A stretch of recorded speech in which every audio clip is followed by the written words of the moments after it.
Never, ever go into the morgue. Posted by Spider J. My name is Kyle, and I am an urban explorer. For years, one of my favorite hobbies has been exploring abandoned buildings. I love the thrill of breaking into someplace you're not supposed to be, the sense of wonder and mystery, the beauty of nature reclaiming the masonry. Each adventure felt like I was in some long-abandoned ruin, finding the treasures of the culture that lived there before. I couldn't tell you when or how I got into the hobby, but I know that it probably started with the Night Hospital, an asylum for the mentally retarded, their words, just a mile from my house, closed many years before I was born. In a small college town, stories and legends of the hospital were spoken with hushed whispers on schoolyards of how it was shut down for extreme malpractice and patient abuse, or how you could find stacks of aged reports about bizarre experiments. And, of course, there were dozens and dozens of claims of hauntings. But, lest any child think of exploring on their own, the stories would always end with one ominous warning: never, ever go into the morgue. Living so close, I had the opportunity to check out the hospital many times over my childhood. The dusty, crumbling corridors and peeling paint eventually felt like a second home to me, despite constant police patrols and decades worth of vandalism. Over the years, I managed to create a pretty sizable collection of photographs and mementos, some of which I'm sharing in this post. I became familiar with every nook and cranny, every hallway and staircase. I came up with nicknames for the various rooms. The dentist's office was the one with the decrepit X-ray machine, right next to the blue room, a recessed office with painted windows that bathed the room in an eerie blue light. Downstairs lay the crypt, a dirt floor basement adjacent to the boiler. After spending so much time in the building, I had my doubts about its haunted status. I heard noises every now and then, a creaking door or muffled footsteps. But, being the skeptic that I am, I always dismissed these as a trick of the mind. And, if there were ghosts lurking in the shadows, at least they never caused me any harm.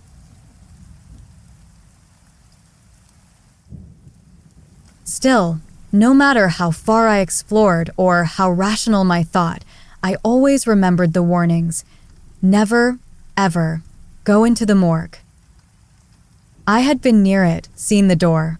Located down in the basement, the morgue door stood ominous, its paint faded and hinges rusting.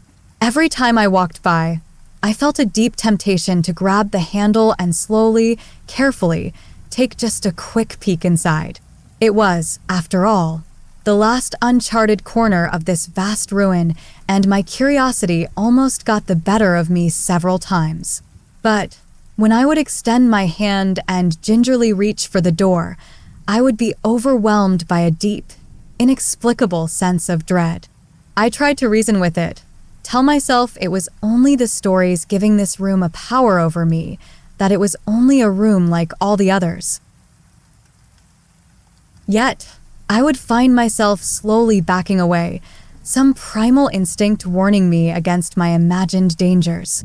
I would not enter, but the morgue didn't care. It would wait, defiant, until the next time I felt like testing my courage.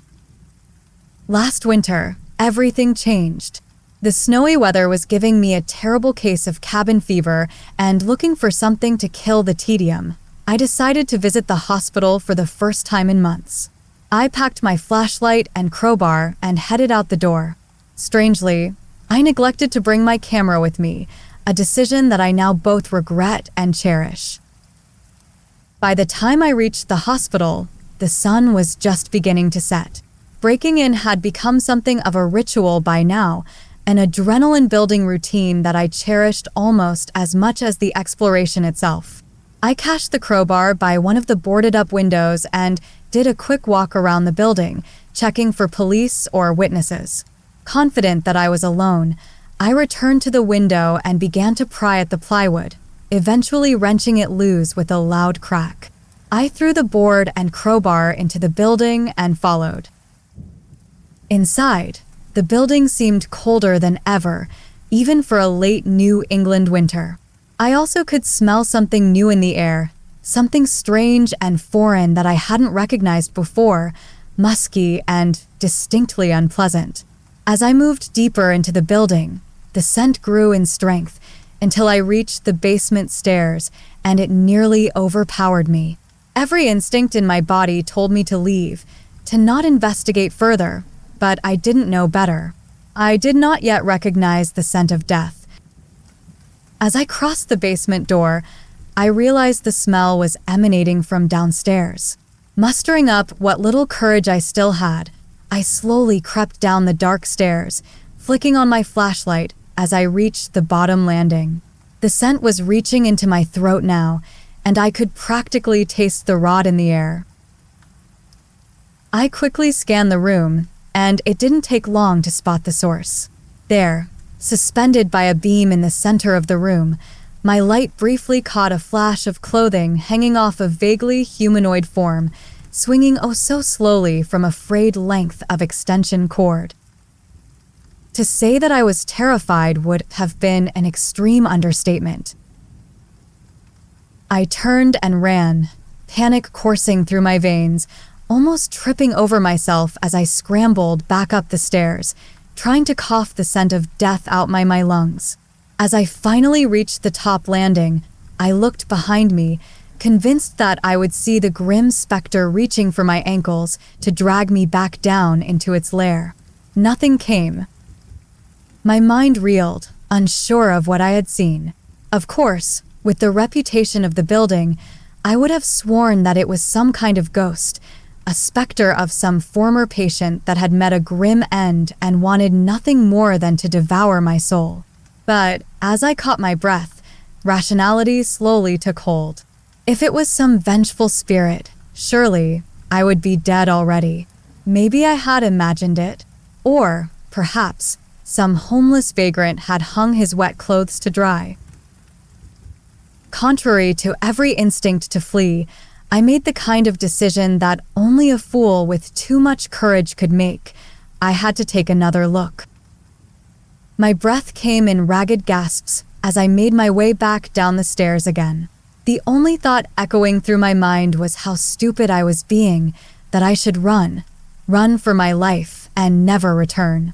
But still, almost by their own accord, my legs carried me back until I was in the basement again, enshrouded by the darkness. With a labored breath, I turned the light towards the figure again, fully expecting the next sight to be my last. There are two things every urban explorer dreads running into: at the police and a dead body. The latter is a rare occurrence, but not unheard of. Murderers need places to stash their victims, and homeless men freeze to death. Every time I went into a new ruin, I ran the risk of discovering one, slim as the chance may be. Today, my luck had run out. I stood frozen to the spot, eyes transfixed on the corpse in front of me. He had been there for, I assumed, a month or two, and the cold weather kept the body in fairly decent shape. There was some evidence of rot, most noticeably in his face, but I could still make out his slack, depressed expression. His clothes were filthy, but the grime was deep-set, long before whatever circumstances brought him here. It was clearly a suicide, evidenced by a chair kicked not far from the body. Vaguely, I recalled a chair in one of my prior photographs of this room and shivered at the realization that they were the same. Once I convinced myself that the man wasn't going to jump out and grab me, I moved in for a closer look. The letter. That damned letter. The one that brought all this upon me. I noticed it now on the ground before him, dangling just below his feet. A small, slightly yellowed piece of paper, carefully folded and placed before the body. I should have left then, ignored what I saw, left everything and tried to drown the memory in drink. But now, having seen it, it was too late. Looking back, maybe I didn't have any choice once I saw what was written on the front. For Kyle, it said. My name, written so simply, so elegantly, like a formal invitation. I guess, really, that's what it was. I've seen enough horror movies and read enough stories to know what I did was stupid. But, like I asked, did I have a choice? I bent down and reached for the note, carefully, like it was a loaded trap ready to ensnare me. And, God help me, I opened it. The writing, jet black, was short and simple, but filled me with terror that I didn't know words could contain. 4 simple words in child's handwriting. We're waiting for you. As I read them, I heard a noise from above, a short gasp of expelled air, and the horrible creaking of old bones suddenly spurred into motion. I looked up, and I swear on my grave, the corpse had moved. It was such a slight motion, just barely enough to notice, but now the head of the hanged man faced down at me, his dead eyes locked directly into mine, staring through me and into my very soul. That was when I ran. I bolted up the stairs, note in hand, like all the hounds of hell were nipping at my heels. For all I knew, they very well could have been. My legs were fueled by pure, unadulterated fear, and I made it up the stairs in less than a blink. In no time, I had reached the window that was my entry point, and I all but dove through it into the welcoming snow outside. I didn't dare glance back until I had reached the main road, terrified of what might have followed me. Then, ungracefully, I proceeded to vomit. When I got home, I went to my neighbors and asked to use their phone. I called in an anonymous tip to the police about the body, but I never heard anything about it on the news. I comfort myself by saying that the papers didn't think a homeless suicide was worth reporting, but truthfully, my great fear was that when the police arrived, the body was gone. I fear this because, for the next week, I would see it in my dreams. I could barely remember the dreams at first. There would be flashes of memory the morning after. Then, as my mind dismissed the fantasies, nothing. But by the 3rd day, they were gaining strength, and there was no ignoring them. I would find the hanged man, sitting in the chair that I presumed he used, waiting for me. He still had all the appearance of a corpse, but he did not attempt to frighten me. Instead, he greeted me like an old friend, a rictus of a smile stretched across his rotten face. It didn't matter how cheery he tried to look, he still terrified me, and I would want to run, to put as many miles between us as possible. But, in my dream, my body would refuse to obey, and I would walk towards him. As I drew close, he would usher me past, down the hall in the old hospital. Each time in the dream, I would walk further and further, never reaching my destination, but I could sense it. The absolute dread that only one place in the world could cause me, growing with each step. On the 7th night, my fears were confirmed. At the end of the hallway loomed the morgue. On the last night, I woke in a sweat, mind addled but my decision made. There was only one way to end the dreams, to appease the hanged man. I dressed quickly and grabbed my flashlight and crowbar. That night, I walked towards the night hospital like I had so many times before, not knowing if I would ever make the walk home again. The building loomed in the distance, as dark and foreboding as it was the first time I broke in as a child. Tonight, there would be no ritual, no safety checks for police or guardsmen. If anything, this time, I prayed they would stop me. I would not get so lucky. I entered through the same side window, still unboarded from the break-in prior. I made my way down the stairs, into the basement, still expecting to see the corpse swaying from his beam, or sitting in his chair as he had in my dreams. There was nothing, only the pure and distinct sound of silence greeted me. Slowly, I made my way down the hall, fear and determination fighting against each other, wearing against me with each step. I could hear nothing but my footsteps and my own heartbeat pounding against my ribcage like it wanted to leap from my chest, until finally, in the darkness, it stood before me, just out of arm's reach. The door. The door that guarded the morgue. Then, without warning, my flashlight flickered and died, leaving me in darkness more absolute and terrible than I could have imagined.